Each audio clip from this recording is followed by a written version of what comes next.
வணக்கம் மக்களே. தமிழ்நாட்டில் திராவிட கட்சிகளுக்காக அகைன்ஸ்டாக உருவான ஒரு கட்சி எதுன்னு கேட்டிங்கன்னா நாம் தமிழர் கட்சி. அதில் எனக்கு ஆரம்பத்தில் எந்த மாற்று கருத்துமே இல்லை. நான்லாம் சீமான் பேசுனதை கேட்டு சீமான் தான் தமிழ்நாட்டோட விடிவெள்ளி அப்படின்னு நினச்சா, இன்றைக்கி அவர் தான் தமிழ்நாட்டில் இருக்கிறதுலே ஒரு விடியா மூஞ்சி. தவளை தான் வாயால் கெடுங்கிற மாதிரி சீமான் அவர் வாயாலேயே அவருக்கு எடுத்துக்கிட்டார். அவன் கூட சாட்டான்னு ஒருத்தன் இருக்கான், சாக்கடைன்னு ஒருத்தன் இருக்கிறான். இந்த சாக்கடை மேலே கல்லை தூக்கி போட்டால் நம்ம மேலெலாம் நாடும். அது மாதிரி தான் இவன் சிஎம் அவர்கள் சட்டமன்றத்தில் உட்காந்துருக்கிறதெல்லாம் ட்ரோல் பண்ணுறான். இப்படி உட்காராரு 3 மணி நேரம் உட்காந்துருக்காரு, என்னால் 3 நிமிஷம் உட்கார முடியல. ஏன் வணக்கம் உனக்கு என்ன மூலமா இல்லை பௌத்திரமா?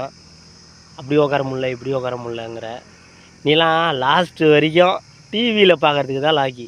சட்டமன்றத்துக்குள்ளெல்லாம் உங்கள் கட்சியால் சத்தியமாக அது கேட்டில் கூட காலை எடுத்து வைக்க முடியாது. ஏன்னா அந்த அளவில் தான் திராவிட கட்சிகளுக்கு எதிராக உருவான உங்கள் கட்சி இன்றைக்கி திராவிடத்தோட கால் அடியில் கிடக்குதுரா.